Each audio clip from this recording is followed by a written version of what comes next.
And Nigeria's militant group, Boko Haram, suspected to have killed at least 50 people on a Lake Chad island. Hello and welcome to CGTN. This is Africa Live and I'm Karen Roberts in Nairobi. Also coming up in the programme. Businesses in Ghana feel the heat as the cedi depreciates further. And in sports, Ghana head coach Kwesi Appiah sacked in sweeping football changes. We begin in Turkey, where Parliament has approved a bill authorising Ankara to send troops to Libya. It's in support of the UN-backed Government of National Accord, or the GNA, and it's drawing criticism from countries backing the forces opposing the GNA. Egypt's foreign ministry condemned the move, saying it could negatively affect the stability of the Mediterranean region. And President Trump told Turkish President Erdogan foreign interference is complicating the situation in Libya. CGTN's Michelle Bar-David reports. Turkey's parliament on Thursday approved a motion that would allow Turkish troops to be deployed in Libya for a one-year period. Here is the result of the open vote for the presidency motion number 1044. The number of votes, 509. Approval, 325. Denial, 184. Ankara supports the UN-backed Libyan Government of National Accord and wants to make sure it remains in power as the Tripoli-based government is fighting off rival forces of General Khalifa Haftar's Libyan National Army. Members of the ruling Justice and Development Party believe the presence of Turkish troops in Libya would be a deterrent factor for the LNA. However, the main opposition Republican People's Party voiced great concern regarding the potential deployment and voted against it. The party's leader, Kemal Kılıçdaroğlu, called on the government to urge the UN to send a peacekeeping force instead. He tweeted, "Turkey must take the lead for efforts to establish stability in the region and concentrate all diplomatic efforts in that direction." The motion gives Turkish President Recep Tayyip Erdogan full control over the decision-making process regarding the deployment of Turkish troops in Libya. Erdogan would have full control over the extent, scope and timing of the deployment of troops overseas. The motion also notes that the humanitarian situation is worsening in Libya and that the clashes have created a favorable environment for terrorist organizations such as ISIL and Al-Qaeda. Last November, Erdogan signed two major deals with the GNA, a maritime boundary agreement that creates a financial motive for Turkey but has infuriated Greece and Egypt, and a security deal that paved the way for Turkey's offer to send troops to the region as well. Turkey's move is a risky one, as it could create tension with Russia, who supports the Haftar's LNA forces. Ankara wants to avoid any conflicts with Moscow, as the two countries have massive economic and security deals in play. Last year, Ankara purchased an S-400 missile defense system from Moscow, and Russian President Vladimir Putin is expected to visit Istanbul for the launch of the Turk Stream pipeline project on January 8th. The decision to send troops to Libya will likely be high on the agenda when Erdogan and Putin meet. Michelle Bar-David, CGTN, Istanbul. Meanwhile, the Libyan National Army commander Khalifa Haftar says the war is being fueled in his country by Turkey's President Recep Tayyip Erdogan. Haftar has labelled Turkey's leader as a deranged Turkish sultan. Speaking in Benghazi, the commander has confirmed that his forces are accepting the challenge of Turkish military intervention in Libya. He's also called on all Libyans to take up arms in response. It has been discovered that there are traitors among us who are signing deals with Turkey of deposition, humiliation and shame without any populist, constitutional or moral grounds towards the submission of our land and skies. But today, we announce that we are facing and accepting the challenge, that we are lining up, rejecting the differences among us and announcing jihad. Well, for more on this, we are now joined by our CGTN colleagues, Michelle Bar-David, who is in Istanbul in Turkey for us, and Yasser Hakim in Cairo in Egypt. Let's start with you, Michelle. Is Turkey likely to reconsider its decision to send troops to Libya following the growing international condemnation of its actions? Karen, I would have to say probably not. Turkey.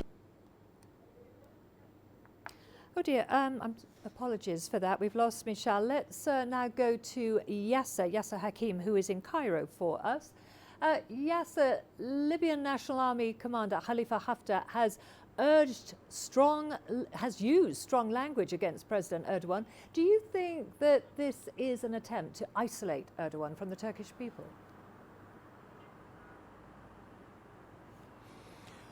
Well, I think the message he wanted to put out is to his own Libyan, to the Libyan people against Erdogan and to the international community. He wants now through these speeches to show that he is now not fighting against the GNA, but fighting a foreign invader. So he was referring to Turkey as an invader, and it wants to invade Libya, and that now what he is doing is fighting off a foreign intervention, and this is the message he wanted to reach out from the speech to his people, to the Libyan people, and to the international community, that what Turkey is doing is invading Libya, and that what he is doing is defending his country against Erdogan and against the Turkish invasion, and what he called an invasion. Now, he made use also of this speech and the developments to say that the Libyans should unite against the Turkish intervention, and that they should all stand behind him, because this is not a fight between Libyans, it's now a fight between a foreign aggressor. And that's the message he wanted to reach out from his speech, and also to show that he's still going on to continue with his strike in Tripoli, and the intervention of Turkey will not deter him from continuing his crackdown. We have now, we've got connection with Michelle. Michelle, we were talking about Turkey's likely reconsideration of sending troops into Libya following the growing international condemnation of its actions. I think you were saying that they're not likely to reconsider. Exactly, Karen. Thanks for reconnecting with me. Yes, it does not appear that Turkey would be changing its course. Turkey does seem to be very determined to move forward with this decision. And the Turkish government is really not one that changes its course due to condemnation or international criticism. We saw a very great example of that when Turkey launched a cross-border operation into northern Syria in October against the YPG group, which Turkey considers a terrorist organization. Again, it received a lot of criticism, but it was even threats of sanctions were issued by the United States, but Turkey still stayed its course and it's not changed. And I don't think that the situation would be any different when it comes to Libya, because the Turkish government, especially Turkish President Tayyip Erdogan, has repeatedly been saying how important it is for Turkey to be inside Libya in terms of their support for the GNA, the Government of National Accord. It is very much in Turkey's self-interest to be there. They've signed the maritime boundary agreement with the GNA, so it's really important for them to remain in power for Turkey at this moment. And it's important to note that the same day that the Turkish parliament approved this motion, it was that day when Greece, Cyprus and Israel also signed a trilateral agreement for the East Med pipeline, and Turkey feels excluded from this, and Turkey once again wants to show that it has to have a say inside the Mediterranean. So this is part of that strategy for Turkey. So Michelle, it seems that Turkey is likely to press on with this plan then. So when would you say the troop deployment is likely to start? Well, that's not very clear at the moment, Karen. They haven't given any details regarding what their next step is, what they're planning in terms of timing. But we do know that the full control, according to the motion that was approved by the parliament, it gives full control to Turkish President Tayyip Erdogan regarding the extent, the scope and the timing. But it's also important to note that first they were planning to vote for this motion around January 8th or 9th, but they fast-tracked and held an emergency session instead on January 2nd, which shows us that they believe even 1 week's time is significant, that time is of essence right now. So there's a sense of urgency right now that is being signaled from the Turkish government regarding the situation inside Libya. So we can expect that they will be moving forward very fast, but it will all depend on the strategy that they plan to follow. Okay, thank you for that, Michelle. Now back to you, Yasser Hakim in Cairo for us. What is happening with the Egypt summit on Libya that was supposed to have taken place this week? Yes, it was a statement that came out from the Greek foreign minister last week, saying that there will be a summit between Egypt, Greece, Cyprus and France in Cairo this week. He said maybe on the 4th or 5th of January. So far, there has not been any confirmation of the summit. Cairo has not confirmed that it will host the summit so far. We're waiting to know any information about whether the summit will go ahead or not. In spite of the summit not taking place so far, but there has been a flurry of diplomatic talks and meetings and calls between Egypt and the European Union leaders, as well as Russia and the US concerning the developments in Libya. And also the US Security Advisor was in Cairo yesterday, and he met with the Egyptian foreign minister also to discuss how to react to developments concerning the Turkish intervention in Libya. So there are diplomatic moves going on. Egypt is calling for the Berlin conference to go ahead. However, the summit, so far we have no confirmation whether it will take place this week or not. Okay, thank you very much for that. That was Yasser Hakim for us there in Cairo. And earlier, of course, we spoke to Michelle Bar-David in Istanbul. To West Africa now, where Nigeria's militant group Boko Haram is suspected to have killed at least 50 people on an island in Lake Chad. Those killed reportedly included 20 Cameroonians. An unknown number of people are still missing following the incident. It comes as France and Sahel G5 leaders are set to meet in France later this month. Jihadists with links to Islamic State and Al-Qaeda have mounted attacks across the Sahel region. Mali and Burkina Faso have been hardest hit, but the violence has also spilled over into Niger, which shares long and porous borders with its two neighbours. Well, we can now cross live to Lagos, where we are joined by CGTN's Deji Badmus to get more on this deteriorating security situation in the Sahel region.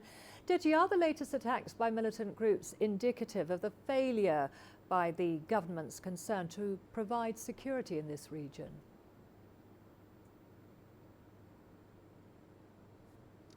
You're absolutely right, Karen. It's indicative of the failure of the government in the region, of course, to provide security for their people. But this is a failure that can actually be explained. And in most cases, you cannot completely blame these leaders now for this failure. I mean, be it understandable. Let me explain it this way. First is the countries in the region are about, maybe with the exception of, basically the countries in the region are among the poorest in the world. Their economy is very poor. Now, these countries, although in terms of population small, they have very massive land now. And so you have huge ungoverned spaces.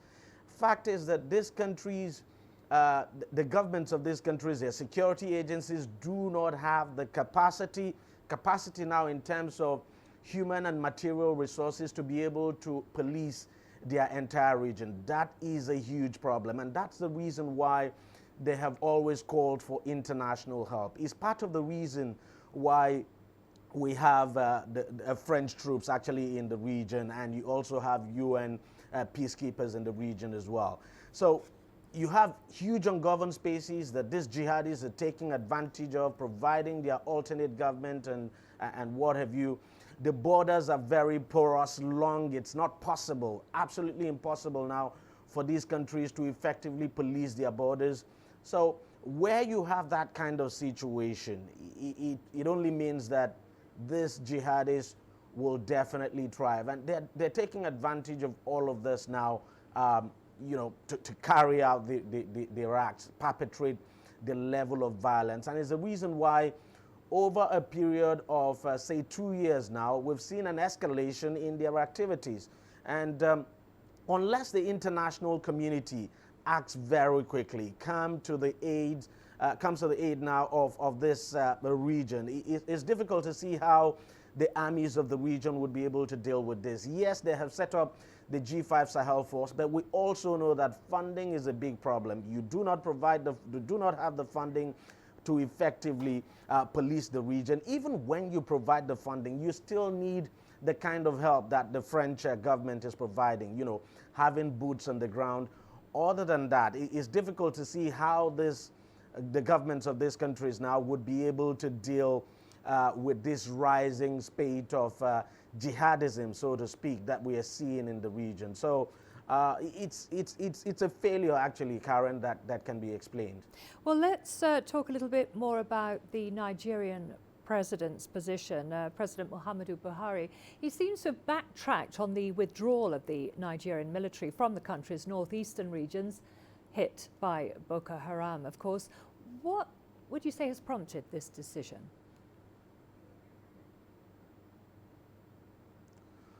Well, as soon as the military chief made that announcement, there was some kind of uproar across the country, especially in the northeast of the country. The people of that region complained that it would not be wise to withdraw the military from some of these areas that the government had planned to withdraw them from. So the president, and then they also made representation to the presidency. Traditional rulers in the region, political leaders in that region came out and you know, voiced out against the decision, and so forcing the president now to backtrack and explaining that basically it's not as if you know, that the military will be pulled out of the region completely, that there would be a proper assessment, and you know, the government would have to look at the situation on the ground, and in areas where it feels that you do not require troops, then the troops will be withdrawn. Eventually, to be candid, Karen, eventually that is what would need to happen. That needs to happen because as we speak today, you have quite a number of liberated areas in the northeast of the country where you still have troops stationed there when they should actually be taking the fight now to the insurgents. So eventually it has to happen. The troops would need to withdraw from areas that have been liberated after a proper assessment that they are safe, so that civil authorities can actually come in. The police, for instance, can actually come in and begin to provide some kind of policing activities. It's just practically impossible to have military men now stationed in some of these areas in perpetuity. It's just not possible. So, and Nigeria has not got that kind of resources at all. You need men, you need these men now to be in the front line. Now, when you have them providing normal policing services, it just doesn't make sense.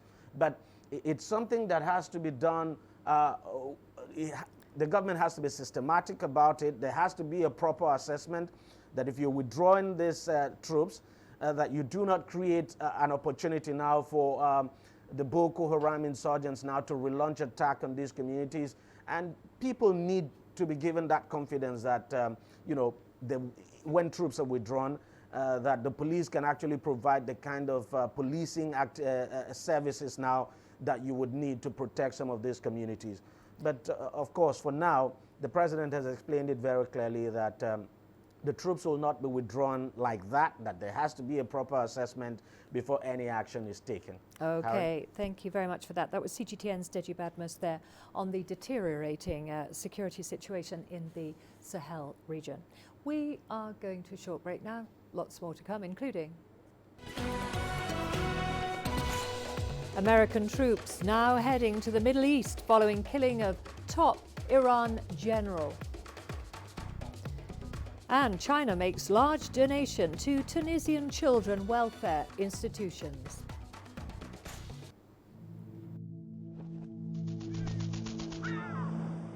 How will your world change today? What happens here? What happens there? Or what you make happen for yourself? If it matters to you, it matters to us too. Your stories are the stories that need to be told. Africa Live. Find your voice.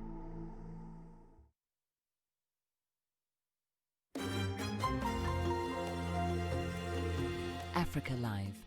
Find your voice.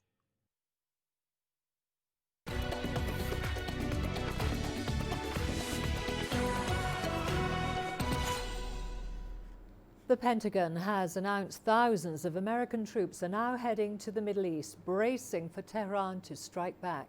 It comes after a US drone killed Iran's top general on Friday. President Donald Trump defended the strike and insists that he doesn't want war. CG10's White House correspondent Nathan King has more. In his first public statement after ordering the assassination of Qasem Soleimani, the US president labeled the Iranian general a terrorist. Today we remember and honor the victims of Soleimani's many atrocities, and we take comfort in knowing that his reign of terror is over. Soleimani has been perpetrating acts of terror to destabilize the Middle East for the last 20 years. What the United States did yesterday should have been done long ago. A lot of lives would have been saved. The US president said the killing of Soleimani was aimed at stopping a war, not starting one. But the assassination of a figure reviled by the US but revered in Iran has unquestionably escalated tensions between Washington and Tehran to new heights. As Iranians took to the streets and mosques to mourn a martyr, US officials said the killing was an act of self-defense to stop imminent attacks on its assets in the Middle East. President Trump made the decision, a serious decision, which was necessary. There was an imminent attack. The orchestrator, the primary motivator for the attack was Qasem Soleimani. Attempted to disrupt that plot. You all have been talking this morning about the history of who Qasem Soleimani is. He's got hundreds of American lives, blood on his hands. But what was sitting before us was his travels throughout the region and his efforts to make a significant strike against Americans.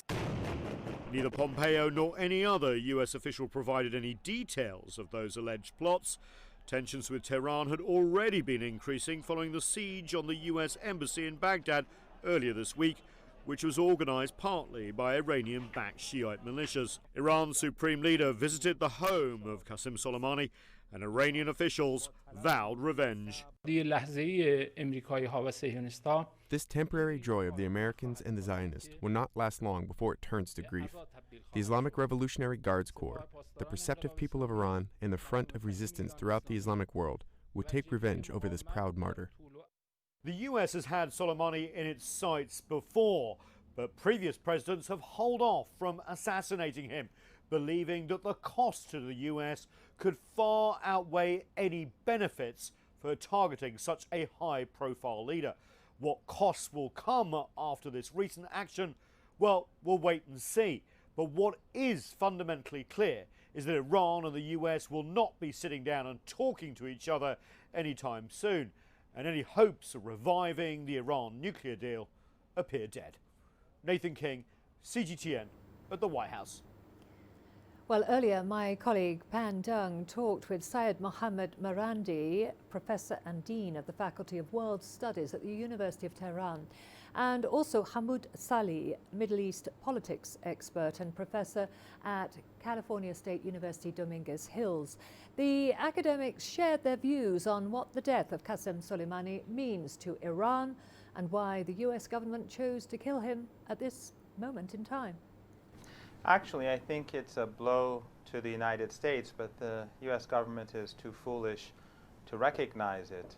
General Soleimani has many people around him who can carry on his work in defending Iran and in defending the region against the extremist groups that the Americans helped to create and the chaos that the Americans have helped to create. But what the regime in Washington, the Trump regime, has done is that not only have they enhanced his popularity and have they made the Iranian population much more determined than before, as we've seen on the streets in the cities of Iran throughout the country over the last day, but also the Americans have inadvertently united the overwhelming majority of the Iraqi population.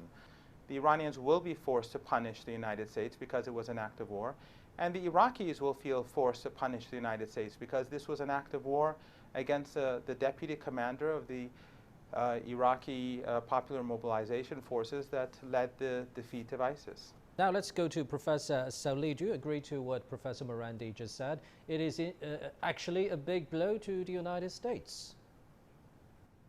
The professor is very correct. This is a serious act. Is an act of war, as the professor described it. It does touch the very basis of what stability should be in the region. The role that Iran has played and continues to play against the terrorists. What is missing in all this action is the fact that you don't have an objective. And more than anything else, its actions are, just as we've seen in all these decades, have consequences. And this one has the most. And I don't think President Donald Trump thought about it that seriously, other than seeing it as an act, a cowboy act or something to benefit himself or add to that persona that he seems to project all the time. To other news now, the Embassy of the People's Republic of China in Tunisia has granted a huge donation to the Ministry of Women, Family, Children and Seniors. It's for the benefit of child protection institutions and shows China's growing and active partnership with Tunisian authorities on social programs. CGTN's Adnan Chouachi has more. The Chinese donation consists of computers and electronic equipment for the benefit of child protection institutions in different regions of the North African country. The aim of this donation is to help the ICT systems of different child protection institutions in partnership with the Ministry of Women, Family, Children and Seniors. Childhood is the future of the country. We wish to contribute to the Tunisian children's successful future. The Ministry of Women, Family, Children and Seniors voiced satisfaction at the level of partnership with the Chinese embassy in Tunis, which she said contributes to efforts to promote the child sector and combat poverty nationwide. I thank the People's Republic of China because our partnership has been reinforced at all levels. The Chinese donation is not the first. It helps the Tunisian government in its strategic projects for children. UNICEF representative in Tunis pointed out that 2019 has been a positive year for the children's sector in the country, thanks to the contribution of many stakeholders, as well as the successful partnership with China. I thank the Chinese embassy in Tunis and the Chinese government for its endless support to UNICEF and for its direct investment for the benefit of children in Tunisia. Tunisian authorities have shed light on the recent opening in regions of Hafhouz and Jandouba of new child centers equipped with computers and accommodating between 150 and 300 children. The Minister of Women, Family, Children and Seniors noted that her departments plan to provide social assistance to children from the poor and middle classes. In 2016, the ministry supported 1,800 children. Their number will increase to 10,000 in 2020. Adnan Chouachi, CGTN, Tunis. Now to Australia's bushfires. Navy ships have evacuated hundreds from beaches on the country's east coast and Tens of thousands have been urged to flee before hot weather and strong winds exacerbate the bushfires. More than 200 fires have been burning, and warnings of extreme danger on Saturday has forced one of the largest evacuations in Australian history. Prime Minister Scott Morrison is facing criticism for not doing enough to fight the underlying causes of the bushfires. People are angry. I understand it. People have suffered great loss. People are hurting.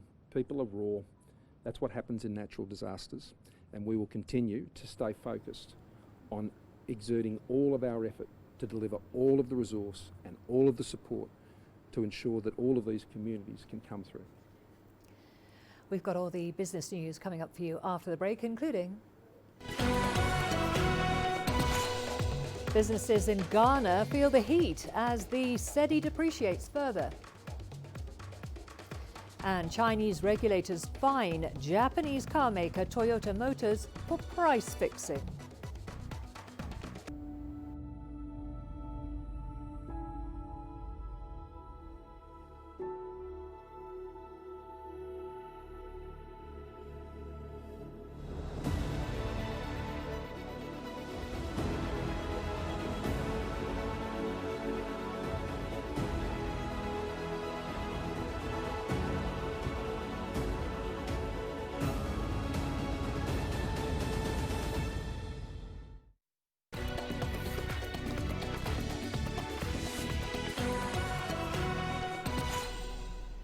It was another dismal year for Ghana's currency, the cedi. It was down nearly 13% against the greenback in 2019, marking the 25th straight year of depreciation. The situation has taken a toll on many businesses, and traders want the government to step up efforts to stabilise the currency this year. CGTN's Nabil Ahmed Rufai reports now from Accra. Nana Adum imports most of his electrical goods from China. It's a surefire way to keep prices low, yet things are getting more expensive. The continuous depreciation of the Ghanaian cedi against the US dollar means he's paying more for the same products. I already import the goods with the dollar and bring it to Ghana here. We use cedis to buy it. So if the customer come and the price of the goods has been increased, they compared a lot. In 2008, one cedi bought you $1. In 2020, you need almost 6 to buy that same dollar. There are a number of factors at play, the biggest of which is capital flight. Investors have pulled large sums of money out of the country, concerned over its fiscal health and wary of the government's ability to rein in spending. The impact has been most felt among importers and traders, who say the depreciation is driving up the cost of doing business. If your capital is like, let's say, $20,000 and stuff, and the exchange rate is, let's assume, 5 cedi. Definitely, if there is, increment in the exchange rate, there's no way we are going to get that 20,000 cedis with the same Ghana cedis. Definitely, we need to go in for more. Last year, the central bank was forced to inject $800 million into the country's reserves to halt a sharp decline in the cedi's value. The government also issued billions of dollars worth of bonds to boost dollar inflows. Both measures helped stabilize the tailspin, but only for a short while. The Bank of Ghana plans to auction $715 million this year to tackle the cedi depreciation. Traders here hope this intervention will help reduce the cost of doing business as they import goods into the country. But some economists say it won't fix the underlying issues. The cedi will still struggle because fundamentally the structure is still import-based. That hasn't been taken off. Despite the 1D1F, the industrialization drive, it has not gotten to a point where it can resolve the deficit in the forex supply. Economists want the government to focus on long-term changes instead, such as reining in public spending, boosting productivity and addressing Ghana's trade and budget deficits. Nana Adum and many traders affected by the weak cedi also want steps taken to boost the country's overall economic fortunes, as they believe in the long-term impact on their businesses. Nabil Ahmed Rufai, CGTN, Accra, Ghana. African farmers are finding new ways to boost crop yields despite unpredictable weather patterns and macroeconomic challenges. Most governments are encouraging the use of more technology, from irrigation to solar-powered remote sensors, and they're urging the continent's young people to get into farming, as CGTN's Terry Wangari now reports.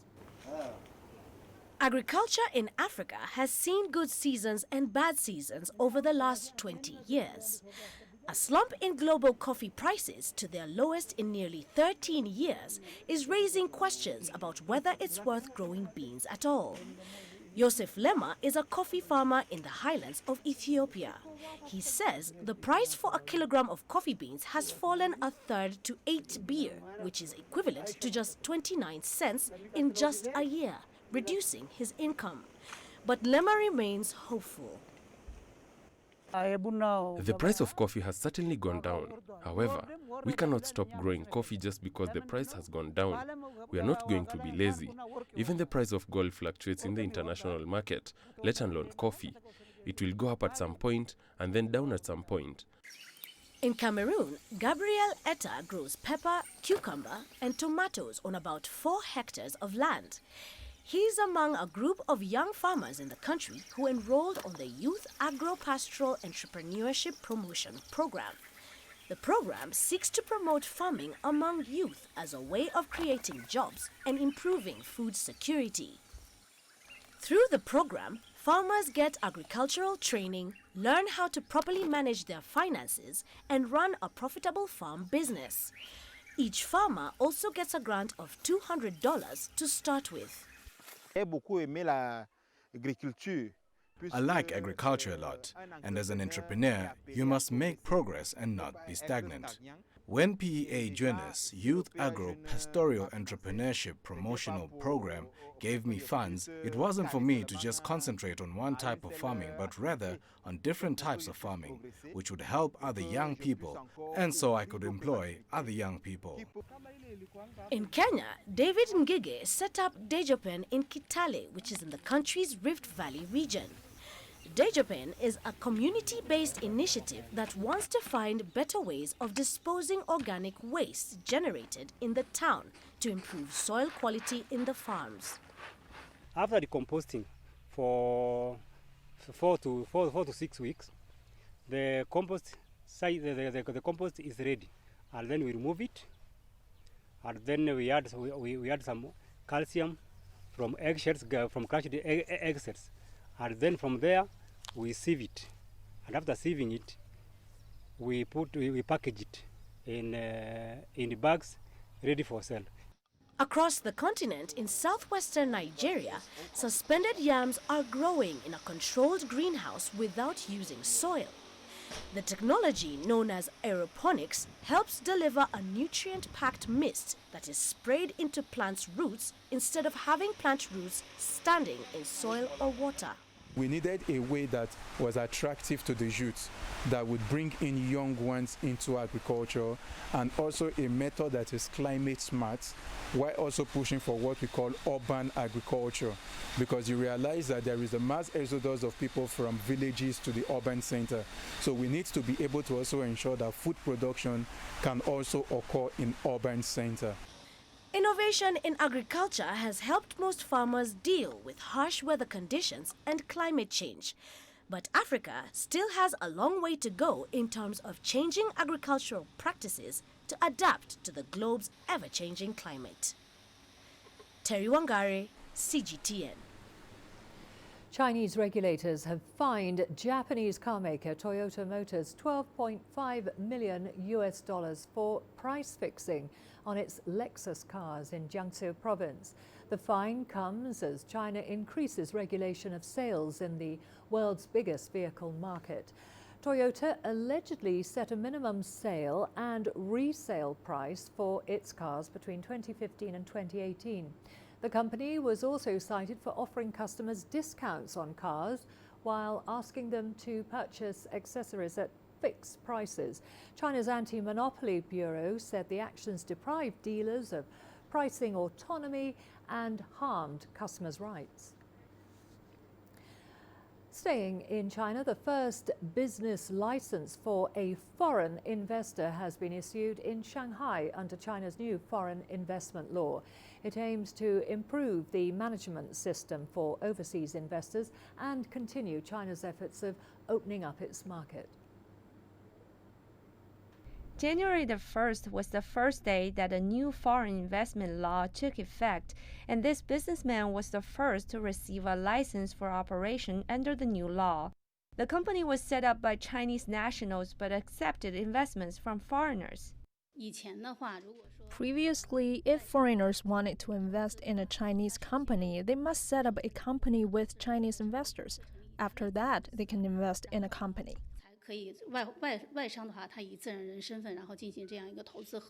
The new law eliminates such terms as Sino-Foreign Joint Company and Sino-Foreign Cooperation, as all companies will now be divided by types like limited, unlimited, and partnership enterprises that will enable equal footing between foreign and Chinese companies in terms of rights, rules, and opportunities.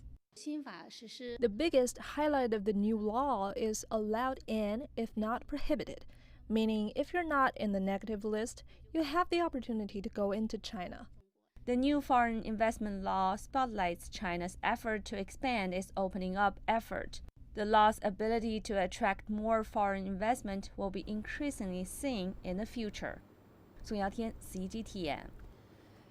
We are now going to a short break. Afterwards, we've got lots coming up, including Nigerian teenager Daniela Soje is turning trash into stunning art.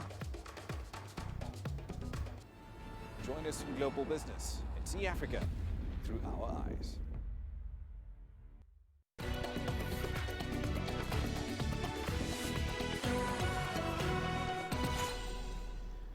It's becoming widespread for people to convert waste into wealth, but one 12-year-old schoolgirl in Nigeria is doing it in an unusual way. She turns trash into stunning pieces of art, and she has her own art studio. Here's Deji Badmus with her story. Daniela Soje is busy at her studio piecing trash materials together to make a work of art. The materials include a used plastic bottle, straws, bottle caps and a glue. At first, what she's trying to create doesn't make much sense. But when she's done, a beautiful piece of artwork emerges. Soja founded the studio out of her love for art and campaigned for a cleaner and safer environment. The 12-year-old says she draws inspiration from anywhere, and there's simply no limit to her creative abilities. I can be watching TV and then just decide, okay, I'm going to make a collage of a butterfly or something. I believe that finding creative ways to dispose of trash and to make the world more beautiful is a really good way to start in improving our environmental sanitation. Her breakthrough piece was an artwork designed with toothpicks. On her 10th birthday, Soja held her first toothpick collage exhibition, where she sold all the pieces she designed. So far, she's been able to sell about 1,000 of her works, both in Nigeria and abroad. I'm trying to save the earth from pollution. Yes, pollution is the word. Starting with just something like as little as toothpicks, because you use a toothpick and then you just throw it on the floor. You just throw it on the floor because you think that nobody's going to see it. It's really tiny. You think that nobody's going to see it and just throw it on the floor. But why not just use it to make something really nice? Being alone can be very kind of tiring and stressful. And a lot of people don't really understand what I'm trying to do with it. So they come up and they're asking me what am I doing with that thing or stuff like that. Her unique works have fetched her a couple of awards, including the Cartoon Network Bubbles Award, which she won in 2018 in South Africa. Her mother still can get over that moment. It was a milestone for me, especially when I realized that it was an award open to African children, African girls, and of over 3,000 entries that they had in our own category, she really stood out and won that category. I feel like the more I talk about these things and teach people about these artworks and ways of, turning trash into art, I honestly hope that probably the government could hear about this, my goal, and kind of help me pursue it. Daniela also partners with people on sanitation events like beach cleaning, where they pick up plastics. She longs for a time when she'll be able to train her peers to support her initiative. Deji Badmos, CGTN, Lagos, Nigeria. Over to Tunisia now, where the Ministry of Social Affairs has signed an agreement with the country's Council for Refugees to improve social services offered to African refugees and asylum seekers. It comes weeks after civil society organisations raised the alarm about the conditions of refugees and asylum seekers due to the Libya conflict. Here's Adnan Shawashi with more. The agreement provides for the creation of a joint committee including the Ministry and the Council for Refugees to determine the means of supporting this fragile population and monitoring the centers hosting them, as well as updating data regulating their legal status. Article 26 of the Constitution guarantees the rights of refugees and asylum seekers, but this is not enough. The Tunisian state has domestic and international obligations in this field. Our aims are to further reinforce the rights of refugees. The minister added that the government is preparing for the flow of tens of thousands of Libyan nationals in the next few days. Tunisians do not consider Libyans as refugees or asylum seekers because they are our brothers, and this is their country. We'll stand with the Libyan people.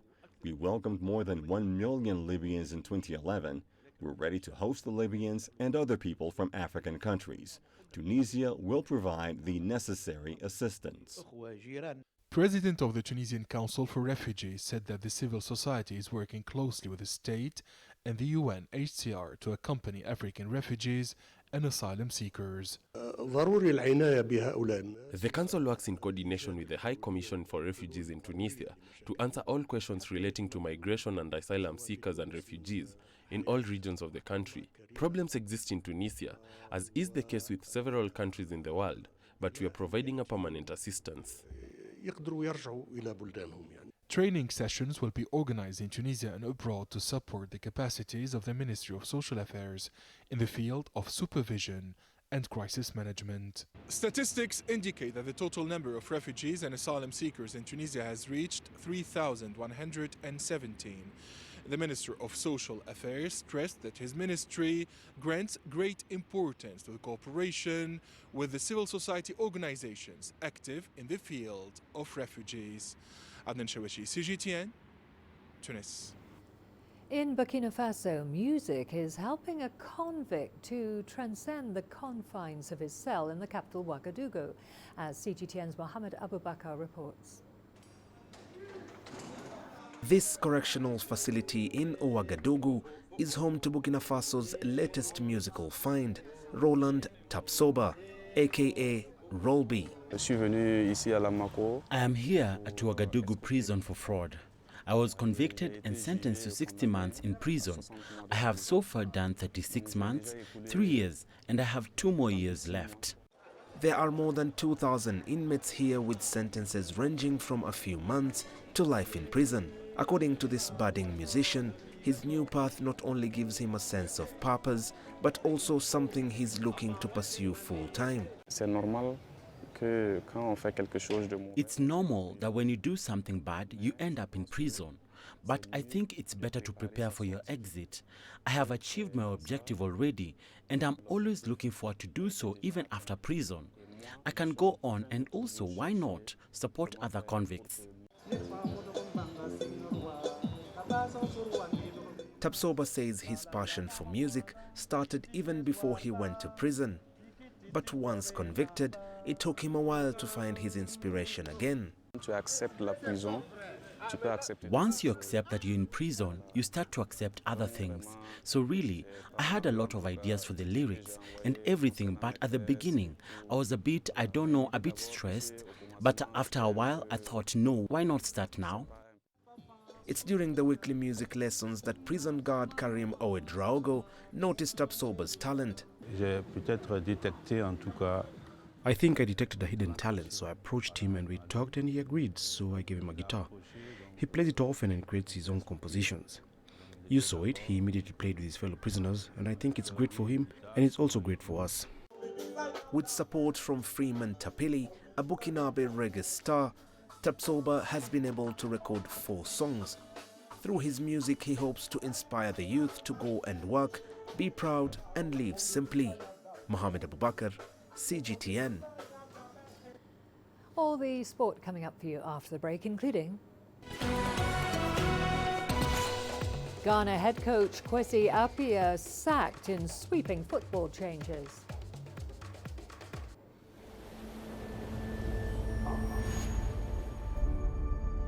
How would you create your legend? On the fields, on the tracks, in the arenas of Africa. Were you born to be a player? Could this moment be yours?